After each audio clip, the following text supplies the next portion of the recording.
Desde hace ya varios meses hemos estado estudiando el libro de Daniel en el Antiguo Testamento y a partir de hoy comenzaremos a considerar la última sección del libro, los capítulos 10 al 12. Daniel se encuentra ya en la postrimería de su vida y Dios le revela una extensa visión sobre el futuro de su pueblo y los tiempos del fin. Esta visión posee un detallado recuento de la historia de Israel, escrito muchos años antes de que tales eventos ocurrieran. En la tarde de hoy comenzaremos a estudiar el marco histórico en el que esta profecía fue revelada, pero por causa del tiempo nos limitaremos a los primeros 9 versículos del capítulo 10, donde Daniel contempla la visión de un personaje celestial. Y lo primero que quiero que veamos en esta tarde es el tiempo y las circunstancias de esta visión. Daniel capítulo 10, versículos 1 al 3. En el año tercero de Ciro, rey de Persia, fue revelada palabra a Daniel llamado Belsasar, y la palabra era verdadera y el conflicto grande. Pero él comprendió la palabra y tuvo inteligencia en la visión. En aquellos días, yo, Daniel, estuve afligido por espacio de 3 semanas.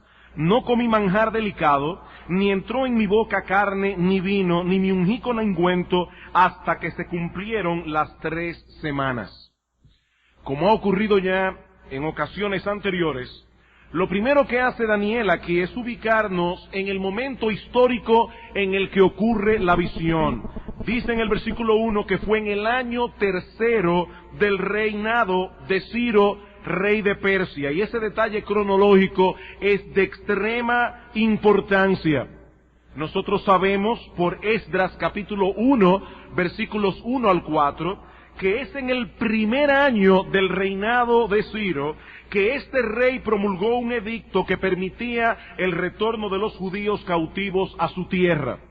Así que esta visión, ocurrida en el año tercero de su reinado, ocurre 2 años después de la emisión de este edicto.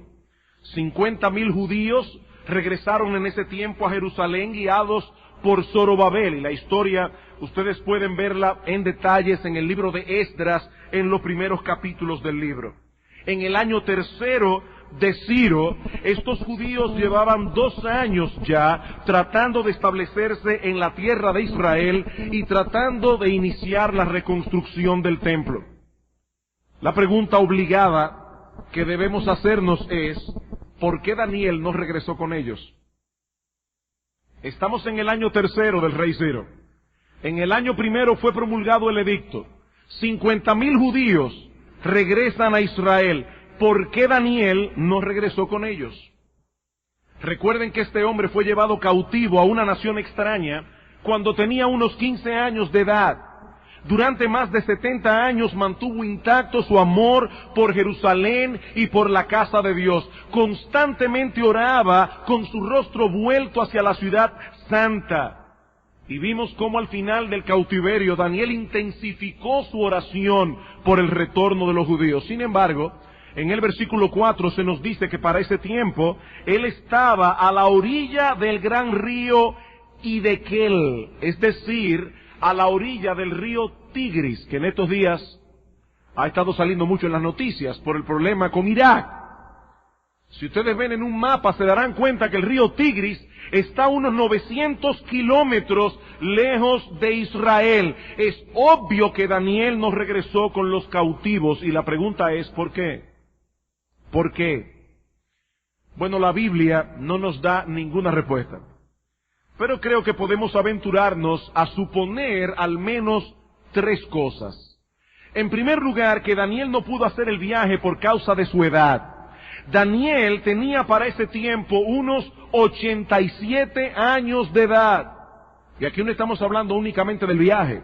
Aquí estamos hablando de toda la labor que estos judíos tenían por delante al regresar a su tierra. Otra razón que pudiéramos dar es que Daniel tomó la decisión de quedarse atrás para servir de ayuda a aquellos que se fueron, no solo orando por ellos, sino también intercediendo por ellos ante las autoridades en caso de que surgiera alguna dificultad. También podríamos suponer que a Daniel se le imposibilitó hacer el viaje simple y llanamente porque las autoridades medopersas no le dejaron ir. No olviden que Daniel era un funcionario del gobierno, él funcionaba allí en la corte real y es probable que el rey sencillamente no lo dejara ir. Pudo haber sido también una mezcla de estas tres razones. La verdad es que no sabemos cuál fue la causa. Lo que sí podemos decir con toda certeza es que no fue la voluntad de Dios. No fue la voluntad de Dios que Daniel regresara del cautiverio. Daniel no vio la ciudad de Jerusalén nunca más. No obstante, Daniel continuó desempeñando fielmente su ministerio de intercesión por aquellos que pudieron regresar. Noten el versículo 2. En aquellos días, yo, Daniel, estuve afligido por espacio de 3 semanas. Y por algo que veremos más adelante, probablemente el próximo domingo, no fue simplemente que Daniel ayunó en un ayuno parcial, sino que vemos más adelante que Daniel estaba en ayuno y oración delante de Dios. Dice, no comí manjar delicado, ni entró en mi boca carne ni vino, ni me ungí con ungüento, hasta que se cumplieron las 3 semanas. Cuando dice que eso ocurre en aquellos días, se está refiriendo a la fecha que nos da en el versículo 1. Ahora es interesante notar, y esto lo digo simplemente entre paréntesis como un detalle exegético, que en el versículo 2 dice literalmente que Daniel estuvo afligido por 3 semanas de días. Y algunos comentaristas suponen que Daniel está haciendo una distinción entre estas semanas y las semanas de la profecía que vimos en el capítulo 9, las 70 semanas que eran semanas de años. Daniel estuvo afligido 3 semanas de días, 21 días, en los cuales buscó el rostro de Dios en ayuno y oración. ¿Y qué era lo que afligía a Daniel en ese momento? Tampoco lo sabemos a ciencia cierta, pero tal vez encontramos la respuesta en el libro de Esdras. Yo les pido por favor que me acompañen al libro de Esdras, capítulo 4, los versículos 1 al 5. No olviden el contexto histórico. En el primer año de Ciro es emitido el decreto, 50,000 judíos regresan a Israel. Estos judíos tratan de establecerse en la tierra, comienzan a reconstruir la ciudad, tratan de reconstruir el templo. Pero ¿qué ocurre? Esdras capítulo 4, versículos 1 al 5. Oyendo los enemigos de Judá y de Benjamín que los venidos de la cautividad edificaban el templo de Jehová, Dios de Israel, vinieron a Zorobabel y a los jefes de casas paternas y les dijeron, edificaremos con vosotros, porque como vosotros buscamos a vuestro Dios y a él ofreceremos sacrificios desde los días de Esar-Adón, rey de Asiria, que nos hizo venir aquí. Zorobabel, Jesúa y los demás jefes de las casas paternas de Israel dijeron, no nos conviene edificar con vosotros casa a nuestro Dios, sino que nosotros solos la edificaremos a Jehová Dios de Israel, como nos mandó el rey Ciro, rey de Persia. Pero el pueblo de la tierra intimidó al pueblo de Judá y lo atemorizó para que no edificara. Sobornaron además contra ellos a los consejeros para frustrar sus propósitos todo el tiempo de Ciro, rey de Persia, y hasta el reinado de Darío, rey de Persia. Estas personas estaban obstaculizando la labor del pueblo de Israel, y siendo Daniel un funcionario de la corte, es muy probable que se enterara de la dificultad que estaban enfrentando sus hermanos al tratar de establecerse en la tierra prometida. Y aquí lo encontramos con 87 años de edad, intercediendo por ellos con ayuno y oración. Una de las cosas que más me impresiona de la vida de Daniel es la constancia de su confianza en Dios. Hermanos, si había alguien que podía confiar en la posición política que tenía, era Daniel. Desde muy joven alcanzó puestos muy altos en la corte babilónica. y luego mantuvo esa misma posición de influencia durante el imperio medo-persa. Pero en todas las etapas de su vida, Daniel manifestó que no confiaba en el brazo del hombre. Daniel manifestó que tenía una confianza inquebrantable en el Dios de Israel. Y lo que él está haciendo aquí es exactamente lo mismo que hizo cuando tenía 20 años de edad y el rey Nabucodonosor puso en peligro la vida de todos los sabios de su imperio. ¿Recuerdan ustedes en el capítulo 2? Vamos por un momento allí. Daniel capítulo 2. Nabucodonosor tiene un sueño. Manda a llamar a todos los sabios de Babilonia, no solamente para que interpreten el sueño, sino también para que le digan qué soñó. Y todos los sabios le dicen: rey, eso es imposible. Dinos el sueño y nosotros te diremos la interpretación. Pero Nabucodonosor era muy sabio y le dijo: no, si ustedes son magos, si ustedes son sabios, deben tener capacidad para decirme qué fue lo que yo soñé y entonces yo sabré que me están dando la interpretación correcta. Los sabios manifiestan su impotencia. Nabucodonosor los manda a matar a todos. Y cuando Daniel se entera del edicto, dice en el capítulo 2 de Daniel, versículo 17, luego se fue Daniel a su casa e hizo saber lo que había Ananías, Misael y Azarías, sus compañeros. ¿Para qué? Bueno, para hacer una manifestación, llamar a todos los sabios de Babilonia y manifestarse con pancartas delante del palacio real. No. Llamó a sus amigos para que pidiesen misericordias del Dios del cielo sobre ese misterio, a fin de que Daniel y sus compañeros no perecieran con los otros sabios de Babilonia. Daniel llamó a sus amigos para orar y pedir misericordia delante de Dios. Y lo mismo ocurrió en los días de Darío, capítulo 6, versículo 10, cuando Darío dice que no se puede pedir a nadie ninguna cosa si no es a través de él. Y dice en el capítulo 6, versículo 10, cuando Daniel supo que el edicto había sido firmado, entró en su casa y abiertas las ventanas de su cámara que daban hacia Jerusalén, se arrodillaba 3 veces al día y oraba y daba gracias delante de su Dios como lo solía hacer antes. Daniel confiaba en Dios y esa confianza se traducía en una vida constante de oración. Queridos hermanos, los problemas no se resuelven con astucia carnal. Los problemas no se resuelven manipulando a las personas. Sí debemos hacer en nuestra responsabilidad todo lo que es lícito, todo lo que esté a nuestro alcance en medio de la dificultad. Pero los problemas comienzan a resolverse presentándolos delante de Dios en oración. Algo afligió el alma de Daniel cuando tenía 87 años de edad. Y eso lo llevó a buscar el rostro de Dios en ayuno y oración. Y en esas 3 semanas Daniel puso a un lado la comida que seguramente era habitual en la corte. Y se limitó a comer vegetales y legumbres. Versículo 3. No comí manjar delicado, ni entró en mi boca carne, ni vino, ni me ungí con aceite, hasta que se cumplieron las 3 semanas. No siempre que nosotros venimos delante de Dios en ayuno y oración, tiene que ser un ayuno completo. Nosotros podemos hacer un ayuno parcial, similar al que hizo Daniel en esta ocasión. Estos no eran días para lujos, eran días para buscar intensamente el rostro de Dios en oración. En el versículo 4 encontramos un detalle adicional que pudo haber afectado el ánimo de Daniel en ese momento. Dice: y el día 24 del mes primero estaba yo a la orilla del gran río Hiddekel. Aquí la fecha se da con más precisión. Ya no dice simplemente que es el 3er año de Darío, dice que es el 24 del mes primero. ¿Y cuál era el mes primero en el calendario judío? El mes de Nisán.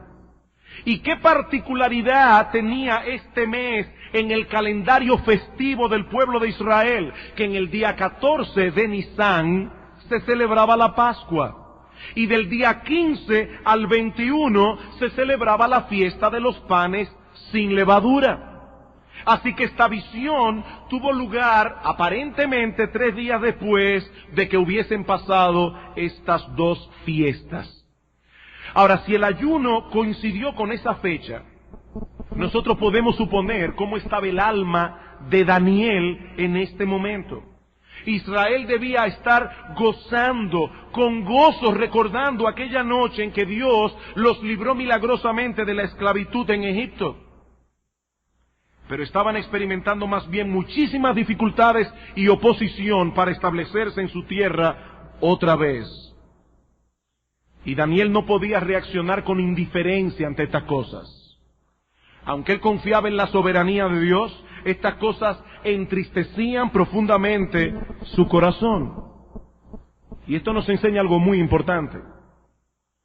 Queridos hermanos, aunque nosotros confiamos en el Dios soberano, no podemos ser indiferentes a las dificultades físicas y espirituales del pueblo de Dios. Aquellos que aman a Dios aman a su pueblo. Aquellos que aman a Cristo aman su iglesia. Y eso debe traducirse en hechos concretos. Daniel estaba lejos de sus hermanos, pero podía orar por ellos, interceder por ellos en oración. Sus 87 años no fueron un impedimento para que este hombre buscara el rostro de Dios en ayuno y oración. Hermanos, hay un balance en el creyente que no es fácil de mantener. Y yo admito que esto no es fácil de mantener. La línea es muy débil, muy fina. Por un lado, debemos descansar confiados en la soberanía de Dios, de tal manera que las dificultades no nos lleven a desmayar. Pero por el otro lado, no podemos reaccionar con indiferencia cuando estas dificultades se presenten. No, Dios es soberano, Él está en su trono, no importa lo que pase, no, sí importa. Sí importa, nosotros no podemos ser indiferentes ni al dolor ajeno ni al dolor propio. El dolor duele y Dios no espera que sea de otra manera. En 2 Corintios capítulo 11, el apóstol Pablo enumera algunas de las dificultades que él tuvo que enfrentar durante su ministerio. Aún naufragios, hambres, desvelos, persecuciones. Y al final de la lista menciona en el versículo 28, además de otras cosas, lo que sobre mí se agolpa cada día, la preocupación por todas las iglesias. Y Pablo se pregunta, ¿a quién enferma y yo no enfermo? ¿A quién se le hace tropezar y yo no me indigno? Pablo no era indiferente a las dificultades físicas y espirituales del pueblo de Dios. Cuando alguien se enferma, dice Pablo, yo me enfermo. Cuando a alguien se le hace tropezar, yo me indigno. Si uno de nuestros hermanos en la iglesia no anda bien, y con su conducta está ocasionando que otros tropiecen, o que el nombre de Cristo sea blasfemado, mi hermano, eso debe ser motivo de tristeza para ti y para mí. Y no solamente motivo de tristeza, debe ser motivo de indignación. Y no solamente debe ser motivo de tristeza y de indignación, tenemos que hacer algo. Y si hay algo que todos podemos hacer es orar.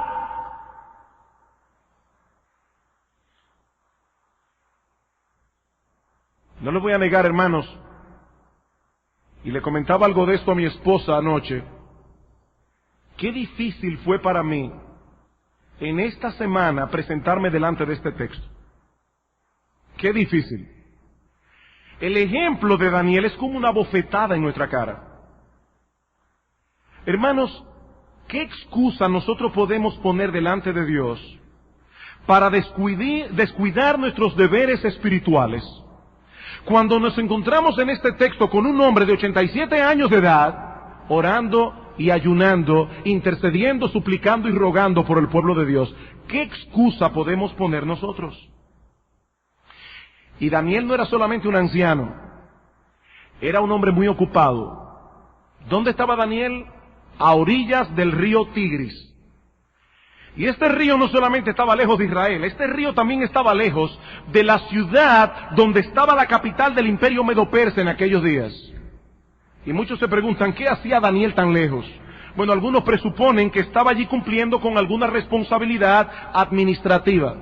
Sin embargo, ni su edad, ni su agenda fueron una excusa para descuidar su relación con Dios o para minorar su involucración activa en oración por la expansión del reino de Dios. Y a muchos de nosotros se nos hace difícil venir los miércoles a orar. ¿Qué excusa podemos poner delante de Dios?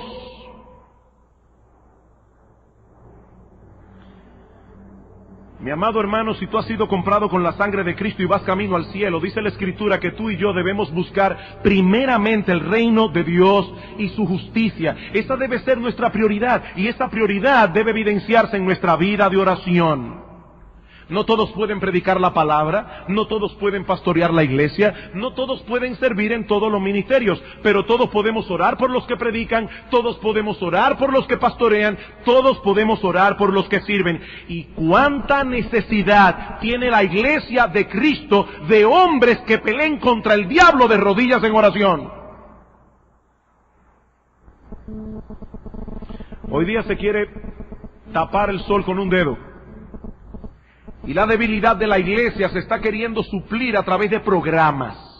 Programas. Hermanos, no son nuevos programas lo que la iglesia necesita. No son cultos más variados y entretenidos. No son coros más espectaculares. Lo que la iglesia necesita urgentemente es que el poder de Dios se manifieste en nuestras vidas y en nuestros ministerios. Y eso suele suceder cuando el pueblo de Dios se postra de rodillas delante de Dios en oración. Daniel sabía eso, y por eso oraba. Y como producto de su oración, algo extraordinario sucedió. Dios le concedió una visión extraordinaria. Y eso nos lleva a nuestro segundo encabezado, el personaje central de la visión. Versículos 4 al 6. Y el día 24 del mes primero estaba yo a la orilla del gran río Hiddekel, y alcé mis ojos y miré, y he aquí un varón vestido de lino, y ceñido sus lomos de oro de Ufaz. Su cuerpo era como de berilo, su rostro parecía un relámpago, y sus ojos como antorchas de fuego, y sus brazos y sus pies como color de bronce bruñido, y el sonido de sus palabras como el estruendo de una multitud. Los comentaristas están divididos en cuanto a la identificación de este personaje. Algunos dicen que se trata de un ángel muy poderoso, del rango de Gabriel o del rango de Miguel. Pero la mayoría de los comentaristas se inclinan a pensar que lo que tenemos aquí es una aparición visible de la gloria de Dios. Y más particularmente, una aparición antiguo testamentaria del Cristo preencarnado, una cristofanía. El Hijo de Dios no comenzó su existencia en el momento en que se encarnó en el vientre de María. Él es eterno porque es Dios. Y en varias ocasiones el Señor se presentó visiblemente durante la época del Antiguo Testamento, sobre todo para impartir fortaleza y consuelo en tiempos de dificultad. En esas apariciones antiguo-testamentarias o cristofanías, el Señor es identificado como el ángel de Jehová. Vayan conmigo por un momento a Génesis capítulo 22. Génesis capítulo 22. Aquí tenemos la prueba que Dios impuso sobre Abraham, luego de haberle dado al hijo de la promesa, Isaac. Cuando Isaac tiene unos 12 años de edad, dice en el versículo 1, aconteció después de estas cosas que probó Dios a Abraham y le dijo a Abraham, y él respondió, heme aquí. Y dijo, toma ahora tu hijo, tu único, Isaac, a quien amas, y vete a tierra de Moría, y ofrécelo allí en holocausto sobre uno de los montes que yo te diré. Nosotros conocemos la historia, como Abraham se dirige con su hijo Isaac, lo ata en la peña, y cuando está a punto de clavar su cuchillo en su garganta, dice en el versículo 10, y extendió Abraham su mano y tomó el cuchillo para degollar a su hijo. Entonces el ángel de Jehová le dio voces desde el cielo y dijo, Abraham, Abraham. Y él respondió, heme aquí. Y dijo, no extiendas tu mano sobre el muchacho ni le hagas nada, porque ya conozco que temes a Dios, por cuanto no me rehusaste tu hijo, tu único. El ángel de Jehová le está diciendo: a mí no me has rehusado el sacrificio. Y dice en el versículo 15: y llamó el ángel de Jehová a Abraham por segunda vez desde el cielo y dijo: por mí mismo he jurado, dice Jehová, que por cuanto has hecho esto y no me has rehusado tu hijo, tu único hijo, de cierto te bendeciré y multiplicaré tu descendencia como las estrellas del cielo y como la arena que está a la orilla del mar, y tu descendencia poseerá la puerta de tus enemigos. En tu simiente serán benditas todas las familias, naciones de la tierra, por cuanto obedeciste a mi voz. ¿Quién es el ángel de Jehová? El mismo Jehová, en una aparición antiguo testamentaria. Y aunque no debemos ser dogmáticos en esto, creo que tenemos suficientes razones para pensar que lo que Daniel está contemplando en la visión del capítulo 10 es al Cristo preencarnado, es una visión del ángel de Jehová. ¿Y por qué pensamos esto? En primer lugar, porque la descripción que Daniel nos da de este ángel es muy similar a la que aparecen en otros pasajes de las Escrituras, donde aparece una visión de la gloria de Dios. En Ezequiel capítulo 1, versículos 26 al 28, pero sobre todo, y quiero por favor que vayan conmigo, Apocalipsis capítulo 1, versículos 12 al 15, donde claramente es una visión de Cristo. Apocalipsis capítulo 1, versículos 12 al 15. Traten de recordar lo que leímos en Daniel. ¿Qué fue lo que Daniel vio?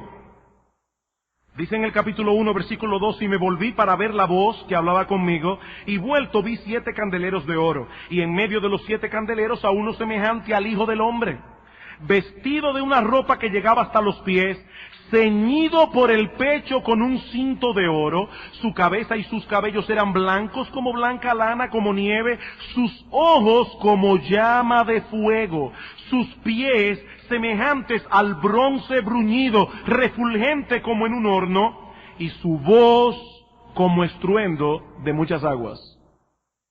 Una visión muy similar. Pero por otra parte, la reacción que Daniel tuvo al ver a este personaje celestial es muy similar a la de Juan en la isla de Patmos cuando vio la gloria de Cristo. Noten Apocalipsis 1:17. Cuando le vi, caí como muerto a sus pies, y él puso su diestra sobre mí diciéndome: no temas, yo soy el primero y el último. Vamos a Daniel capítulo 9 otra vez, capítulo 10. Daniel capítulo 10, versículo 7. Y solo yo, Daniel, vi aquella visión, y no la vieron los hombres que estaban conmigo, sino que se apoderó de ellos un gran temor, y huyeron y se escondieron. Quedé pues yo solo, y vi esta gran visión, y no quedó fuerza en mí, antes mi fuerza se cambió en debilitamiento, y no tuve vigor alguno. Pero oí el sonido de sus palabras, y al oír el sonido de sus palabras, caí sobre mi rostro en un profundo sueño, con mi rostro en tierra. Por estas razones, me inclino a pensar, como opinan muchos otros, que el personaje celestial que Daniel está contemplando no es otro que nuestro Señor Jesucristo en su estado preencarnado, que ha venido a fortalecer a su siervo en este tiempo de dificultad. Y no es la primera vez que esto ocurre en el libro de Daniel. ¿Recuerdan ustedes, hermanos, aquella escena cuando se levanta una estatua y los 3 amigos de Daniel no se postran delante de ella y Nabucodonosor los envía todos al horno de fuego ardiente? ¿Qué vio Nabucodonosor y los que estaban con él? Daniel capítulo 3. Daniel capítulo 3, versículo 24 al 25. Entonces el rey Nabucodonosor se espantó Y se levantó apresuradamente y dijo a los de su consejo: ¿no echaron a 3 varones atados dentro del fuego? Ellos respondieron al rey: es verdad, oh rey. Y él dijo: he aquí yo veo 4 varones sueltos que se pasean en medio del fuego sin sufrir ningún daño, y el aspecto del cuarto es semejante a hijo de los dioses. No es la primera vez que Cristo se aparece en el libro de Daniel para fortalecer a su pueblo en una aparición antiguo testamentaria. Queridos hermanos, tenemos a un Salvador siempre dispuesto a fortalecer y consolar a su pueblo. Un Salvador que antes de ascender a los cielos prometió que estaría con nosotros todos los días hasta el fin del mundo. El hecho de que no podamos verlo como Daniel o Juan lo vieron, no elimina en absoluto la realidad de su presencia en nuestras vidas. Pero hay algo más que quiero hacer notar aquí, en Daniel. Y es la conexión que parece existir entre el personaje celestial que Daniel está contemplando en la visión del capítulo 10 y el Mesías anunciado en la profecía de las 70 semanas en el versículo 9, en el capítulo 9. ¿Cómo describe Daniel este personaje? Versículo 5. Y alcé mis ojos y miré, y he aquí un varón vestido de lino. Yo no soy amigo de tomar cada detalle de una visión y darle un significado, pero algunas veces tienen un significado. Hermanos, ¿quiénes se vestían de lino en el Antiguo Testamento? Cuando un judío veía a una persona vestida de lino, ¿qué cosa venía de inmediato a su mente? El sacerdocio del Antiguo Testamento.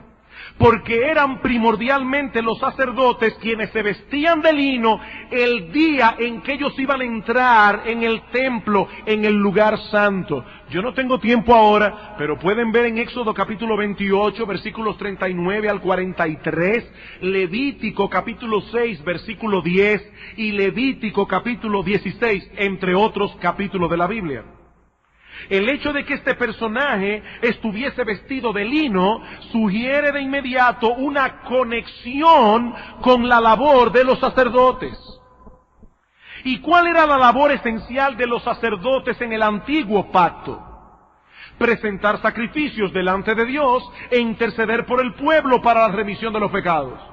¿Y acaso no es eso lo que dice en Daniel capítulo 9 que el Mesías habría de hacer en la profecía de las 70 semanas? Daniel capítulo 9, versículo 24. 70 semanas están determinadas sobre tu pueblo y sobre tu santa ciudad, y más adelante vemos que esas 70 semanas terminan con la aparición del Mesías. ¿Y qué habría de ocurrir? Dice, 70 semanas están determinadas para terminar la prevaricación y poner fin al pecado, expiar la iniquidad y para traer la justicia perdurable. El Mesías viene a hacer la labor que los sacerdotes hacían. El Mesías viene a presentar aquel sacrificio que habría de expiar los pecados del pueblo, solo que en su caso, Él es el sacerdote y Él es el cordero que habría de ser presentado. Pero vamos a seguir leyendo en Daniel capítulo 10. Alcé mis ojos y miré, y aquí un varón vestido de lino, ceñidos sus lomos de oro de Ufaz. Y este cinto de oro apunta hacia el hecho de que este personaje posee la autoridad de un rey. Llevaba la túnica de un sacerdote, pero llevaba también el cinto de un monarca, y esa misma dualidad la encontramos en el Mesías prometido. Él habría de llevar a cabo la expiación por el pecado del pueblo, pero al mismo tiempo habría de poseer autoridad real. Versículo 25 del capítulo 9. Sabe pues y entiende que desde la salida de la orden para restaurar y edificar a Jerusalén hasta el Mesías príncipe habrá 7 semanas. Pero otra vez, versículo 6 de Daniel 10. Su cuerpo era como de berilo, su rostro parecía un relámpago, sus ojos como antorchas de fuego, y sus brazos y sus pies como de color de bronce bruñido. Y todo esto apunta hacia la gloria y el resplandor majestuoso de este personaje. Pero ahora noten lo que dice al final del versículo 6. Y el sonido de sus palabras como el estruendo de una multitud. Y un comentarista señala lo siguiente acerca de esta frase: el profeta describe la voz de aquel personaje como potente, autoritativa, como alguien a quien hay que obedecer. Este personaje celestial no solo será sacerdote, no solo será rey, sino también tiene un mensaje que comunicar y lo hace con autoridad. Y tal como vimos al estudiar la profecía de las 70 semanas, una de las cosas que el Mesías vino a hacer fue a sellar la visión y la profecía. Daniel capítulo 9, versículo 24. 70 semanas están determinadas sobre tu pueblo y sobre tu santa ciudad para terminar la prevaricación, poner fin al pecado, expiar la iniquidad, traer la justicia perdurable y sellar la visión y la profecía. Cristo es la revelación final de Dios al hombre, y como tal actuó en su oficio profético. Así que tanto el Mesías de las 70 semanas como el personaje celestial del capítulo 10 son presentados de tal manera que parecen ser la misma persona desempeñando los tres oficios del Antiguo Testamento: rey, profeta y sacerdote. Todo parece indicar que Daniel ha recibido la visita del Mesías preencarnado, que ha venido a fortalecerle y hacerle saber que a pesar de las dificultades, a pesar de todas las turbaciones que vendrían en la historia de Israel, Dios seguía siendo el Dios de ellos. Dios seguía estando de parte de su pueblo. Noten en el versículo 18, un texto que estudiaremos probablemente el domingo próximo, las palabras de este personaje a Daniel. Y aquel que tenía semejanza de hombre me tocó otra vez. Lo mismo que ocurre con Juan en la isla de Patmos. Y me fortaleció y me dijo: muy amado, no temas. Las mismas palabras del Señor a Juan: la paz sea contigo, esfuérzate y aliéntate. Y mientras él me hablaba, recobré las fuerzas y dije: hable mi Señor, hable mi Adonai, porque me has fortalecido. Queridos hermanos, como veíamos esta mañana, no importa cuán difícil pueda tornarse la situación alrededor de nosotros, nuestro Dios sigue sentado en su trono, reinando soberano, y Él ha hecho un pacto con su pueblo de no volverse atrás, de hacernos bien. Él ha hecho un pacto. Y como veíamos en la clase de escuela dominical hoy, nuestro Dios es fiel al pacto. La visión que Daniel recibió no era muy alentadora en cuanto al futuro de su pueblo. Israel tendría que enfrentar aún mucho sufrimiento, mucho dolor. Pero esa no era toda la realidad que Daniel debía contemplar. En medio de todo este caos aparente, Dios estaba llevando a cabo su plan soberano. Y nadie podrá estorbar que nuestro Dios, nuestro Rey y Señor, lleve la historia humana a la meta que Él decretó para su creación desde antes de la fundación del mundo. Nadie puede detener su mano, nadie puede llamar a cuentas a Dios y preguntarle qué hace. Daniel necesitaba vislumbrar en ese momento unos cuantos destellos de la gloria de Dios. ¿Y cómo reacciona Daniel inicialmente cuando ve esta visión? Eso nos lleva a nuestro tercer y último encabezado: la reacción que provoca la visión. Versículo 7. Y solo yo, Daniel, vi aquella visión, y no la vieron los hombres que estaban conmigo, sino que se apoderó de ellos un gran temor, y huyeron y se escondieron. Todos los que estaban con Daniel percibieron la presencia divina, Se dieron cuenta de que algo extraordinario estaba ocurriendo allí, a tal punto que todos huyen de temor y se esconden. Pero ninguno de ellos vio lo que Daniel vio. Ninguno de ellos vio la gloria de Cristo.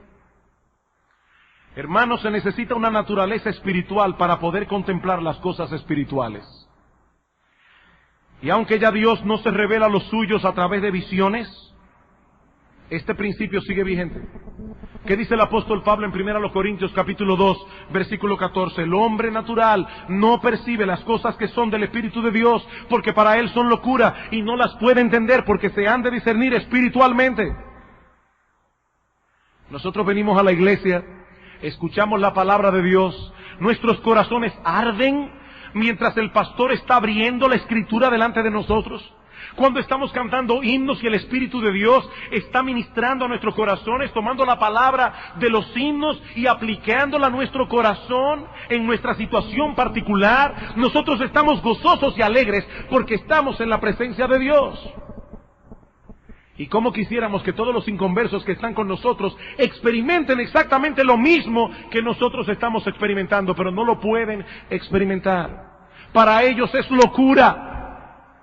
Ellos están aquí en el culto de adoración. Dios ha prometido hacerse presente cuando su pueblo se reúne en el nombre de Cristo para adorarle a Él. Pero los inconversos que están en medio nuestro no pueden percibir tal cosa, a menos que el Espíritu de Dios abra sus ojos. ¿No fue lo que ocurrió con el apóstol Pablo? Cuando iba camino a Damasco, dice que la gloria de Cristo se apareció. Y aún Cristo habla a Pablo, y los que estaban con él pueden escuchar el sonido, pero no distinguen la voz. El hombre natural no percibe las cosas que son del Espíritu de Dios. No obstante, aún para Daniel, la visión resultó ser sobrecogedora. Versículo 8. Quedé pues yo solo y vi esta gran visión.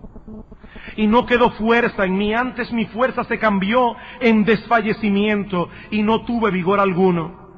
Pero oí el sonido de sus palabras, y al oír el sonido de sus palabras caí sobre mi rostro en un profundo sueño, con mi rostro en tierra.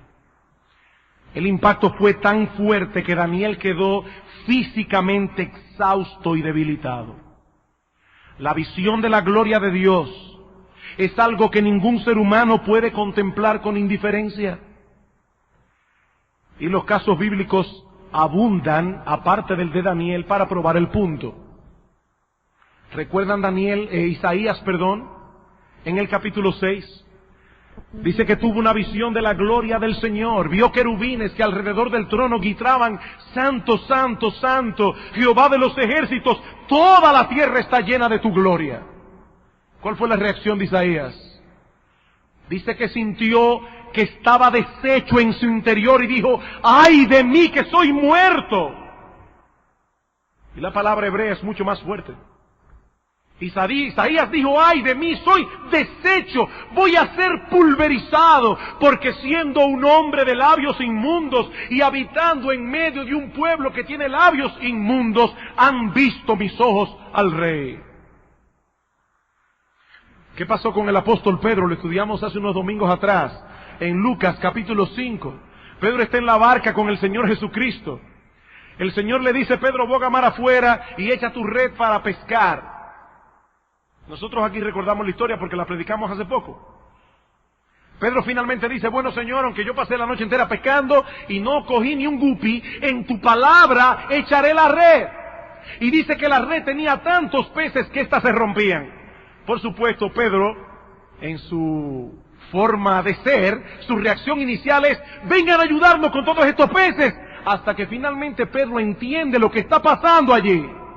De repente Pedro se da cuenta que está delante del Señor, el Dios que gobierna la naturaleza. ¿Y cuál es la reacción del apóstol Pedro? ¿Recuerdan ustedes la prédica del pastor Salvador Gómez?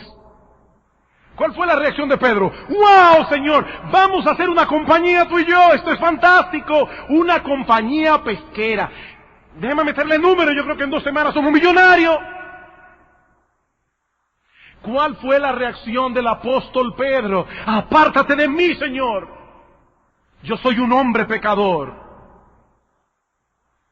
¿Cuál fue la reacción del apóstol Pablo cuando vio a Cristo camino a Damasco? Quedó ciego 3 días. ¿Cuál fue la reacción del apóstol Juan, el discípulo amado? Aquel que la noche de la Pascua se recostó sobre el pecho del Señor. Y el apóstol Pedro le pregúntale al Señor, ¿quién es el que te va a traicionar? ¿Quién es el que lo va a traicionar?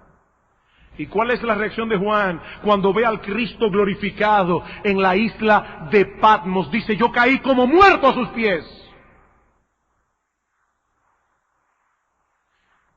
Llama profundamente la atención el testimonio de personas que afirman tener visiones de Cristo como la cosa más natural del mundo.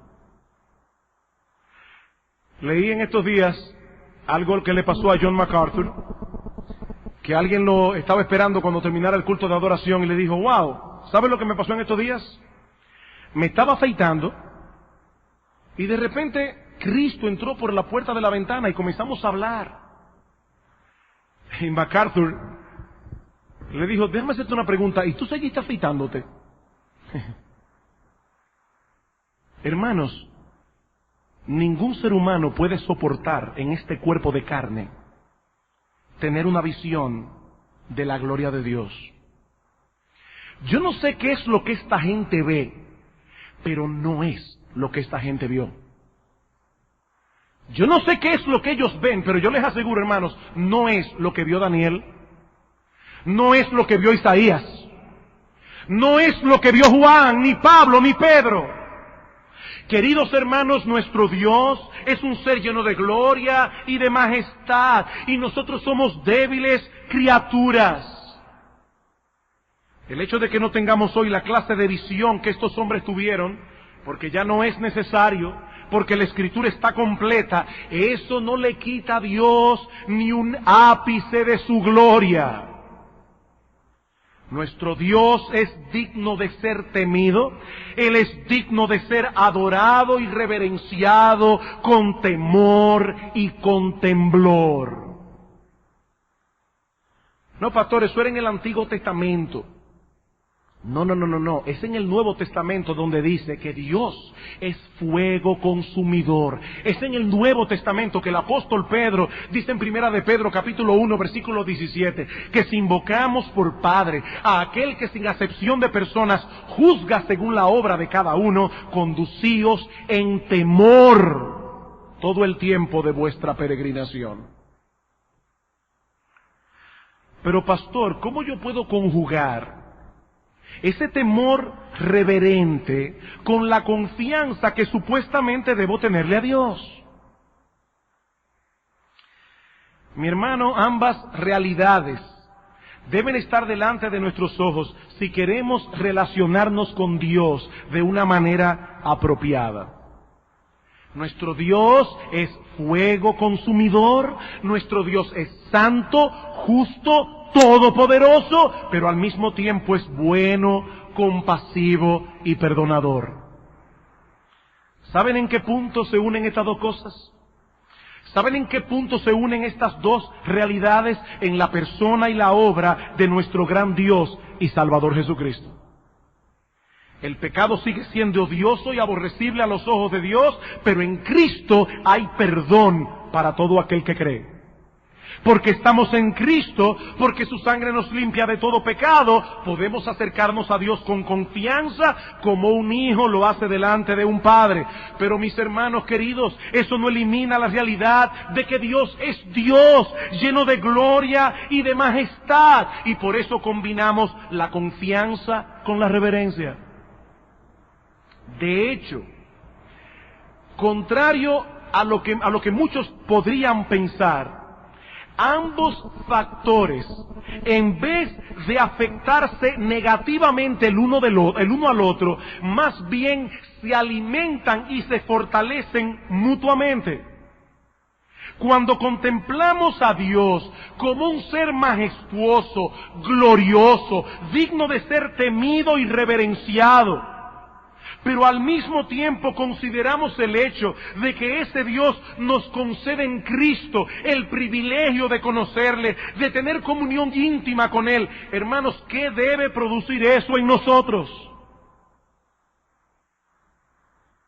Un aprecio aún mayor por Cristo y un gozo más intenso por el hecho de ser partícipes de esa obra de redención. Hermanos, qué alegría que ese Dios santo, justo, lleno de majestad y de poder, hizo provisión para el perdón de mis pecados. ¡Qué glorioso, hermanos! Ese Dios. Eso debe afectar profundamente la forma como nos acercamos a Dios en nuestras devociones personales. ¡Qué alegría, Señor! Gracias. Señor, gracias. ¡Qué bueno eres tú! Tú eres tan grande, tú eres tan glorioso. Yo soy tan débil, tan lleno de pecado. Y aún así, Señor, tú me aceptas delante de ti. Tú me aceptas en tu trono de gracia. Gracias, oh Dios, por tu misericordia. Hermanos, eso debe afectar profundamente la forma en que nos acercamos a Dios. Eso debe afectar profundamente nuestros cultos de adoración como iglesia. Yo no creo que le hacen ningún favor a Dios. Yo no creo que le hacen ningún favor al Evangelio. Esos cultos de adoración donde se crea un ambiente artificial de alegría y de gozo, pero todo eso en desmedro de la excelencia, de la gloria y de la majestad de Dios. No creo que le hacen ningún favor a Dios, adorándole de una manera irreverente. Y no es mi deseo ni mi intención ofender a nadie, pero repito lo que decía el miércoles en el culto de oración: mi alma se ha entristecido enormemente en estos días. Porque por aquí cerca de casa ha habido una campaña evangelística, y muy probablemente los que viven en el sector de Arroyo Hondo, una hermana que vive bastante lejos, me decía en estos días que hasta allá se oía la bulla. ¿Saben de lo que yo estoy hablando? Hermanos, no le hacemos ningún favor a Dios cuando Dios es presentado de una manera tal que parece un entertainment. No le hacemos ningún favor a la gloria de Dios. No le hacemos ningún favor al Evangelio cuando presentamos el Evangelio de Cristo en una forma tal que parece que estamos vendiendo seguro de vida. Eso debe afectar profundamente nuestros cultos de adoración. Venimos a encontrarnos con Dios. Mi hermano, piensa eso. Mire esa visión de Daniel. Cada vez que tú vienes al culto de oración, al culto de adoración, ese Cristo ha prometido hacerse presente en medio nuestro. Tú no lo ves. Tú no ves sus ojos como llamas de fuego. Tú no ves sus pies como bronce bruñido, pero Él está en medio nuestro, paseándose en medio de los 7 candeleros de oro. Déjame hacerte una pregunta, mi hermano. ¿Entienden tus hijos eso? ¿Te has ocupado tú de hacerle entender a tus hijos la seriedad que significa venir a un culto de adoración?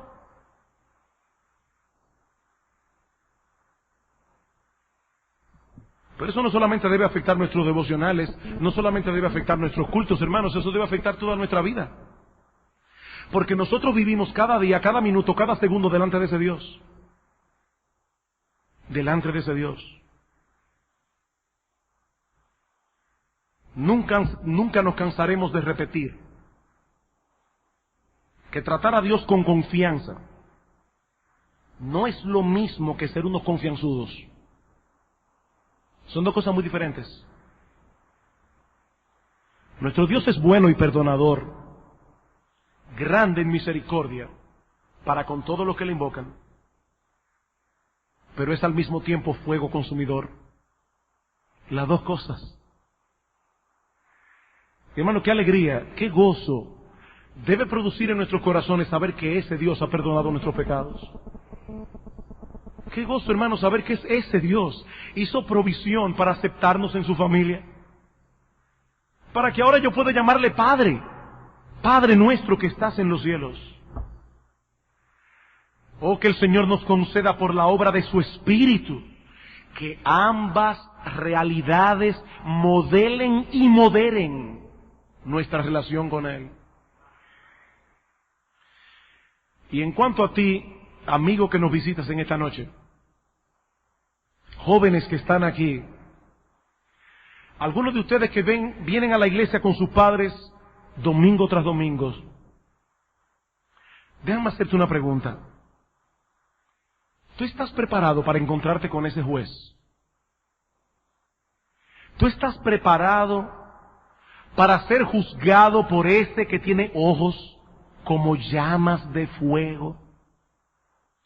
Que no solo conoce tu vida hasta el más mínimo detalle, aquello que tú crees que nadie sabe, aquello que tú hiciste que tú crees que nadie se enteró, aquel que conoce tu vida hasta en el más mínimo detalle, pero que también conoce las intenciones y pensamientos de tu corazón. ¿Tú estás preparado para encontrarte con ese Dios? Mi amigo, dice la Escritura que hay un día señalado en el que Dios juzgará los secretos de los hombres. Romanos capítulo 2, versículo 16. Los secretos de los hombres. Y créeme que en ese día nadie saldrá absuelto en su presencia. Hay uno solo, que cumplió la ley a la perfección, uno solo que no tiene cuentas pendientes en el tribunal de Dios, nuestro bendito Señor y Salvador Jesucristo. Y Él ofrece, por medio del Evangelio, poner su justicia perfecta en la cuenta del pecador por medio de la fe.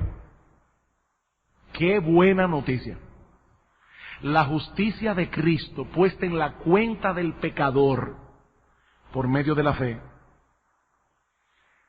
Oh, que el Señor te dé cordura y te traiga hoy a los pies de Cristo, porque el hecho de que estés aquí en esta noche, escuchando su palabra, recibiendo esta invitación, es una muestra de que todavía estás a tiempo de huir del juicio venidero. Todavía estás a tiempo, mi amigo, de escapar del juicio que vendrá. Que Dios tenga misericordia de ti. Vamos a orar.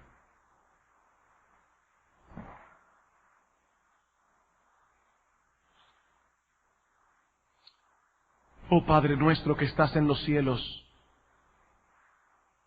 qué grandioso es nuestro bendito Señor y Salvador Jesucristo.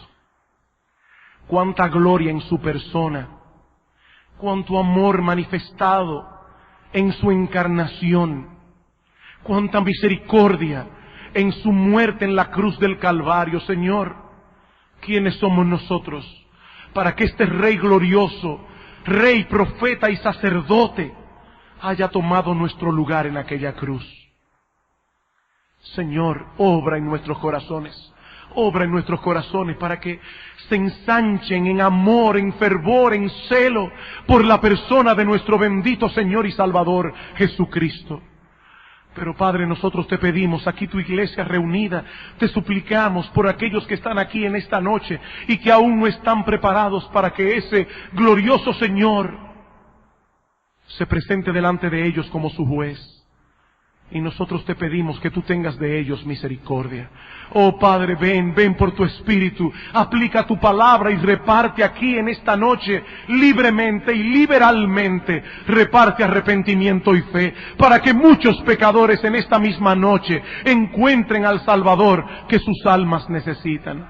Oh Padre, ven, te lo suplicamos, ven con tu compasión. Oh Señor, no le pagues a los pecadores aquí presentes, no les pagues conforme a sus pecados, sino más bien conforme a tu bondad, a tu compasión y a tu misericordia. Aplica tu palabra con poder, porque te lo pedimos en el precioso nombre de Cristo. Amén.